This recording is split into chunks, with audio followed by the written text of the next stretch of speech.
La plupart des gens pensent qu'ils sont paresseux. Ils regardent leur liste de tâches et la voient intacte. Ils fixent leurs objectifs et ne voient aucun progrès. Ils scrollent sans fin en se demandant « Qu'est-ce qui ne va pas chez moi ?» Mais si je te disais que tu n'es pas paresseux, mais mentalement épuisé, c'est très différent. La paresse est un choix, l'épuisement est un état. Et dans le monde d'aujourd'hui, la plupart d'entre nous fonctionnent sur les nerfs. Chaque jour, tu es bombardé. Ton attention est capturée, ton énergie drainée, ton esprit piqué et malmené par le bruit du monde. Tu te réveilles et la guerre commence avant même que tu ne te brosses les dents. Notifications, messages, deadline, drame. Ton système nerveux n'a aucune chance. Dès le début de ta journée, ton cerveau est déjà fatigué. Et pas seulement à cause du bruit extérieur.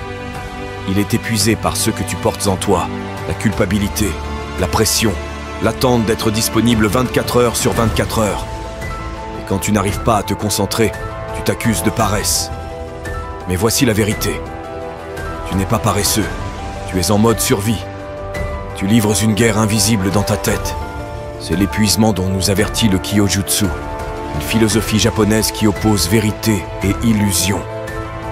L'illusion, c'est que tu es paresseux, que tu ne fais pas assez d'efforts, que les autres ont tout compris et que toi, tu es cassé. La vérité, tu n'es pas paresseux, tu es en burn-out, un effondrement mental et physique. Tu essaies de fonctionner à 100% avec une batterie qui n'a pas été rechargée depuis des semaines. Tu tentes de faire tourner un système d'exploitation complexe avec des fichiers corrompus. Chaque ping, chaque alerte, chaque titre est un malware, un virus qui s'insère dans ton code mental. Chaque matin, tu démarres dans un monde qui exige plus de bandes passantes que ceux que tu as. L'ère numérique promettait la connexion, mais elle a apporté la fragmentation.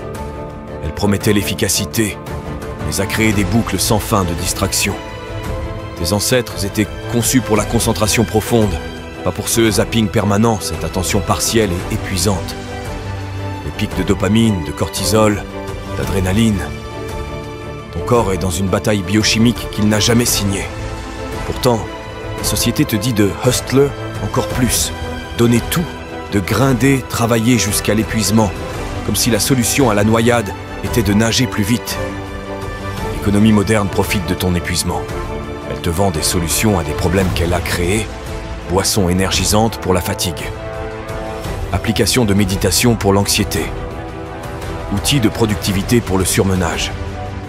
Mais ce ne sont que des pansements sur des blessures par balle. Le Kyojutsu nous apprend à percer ces illusions, à refuser le faux récit qu'on nous vend sur notre valeur, notre capacité, et ce que signifie être humain dans un monde de machines. Prenons un exemple réel.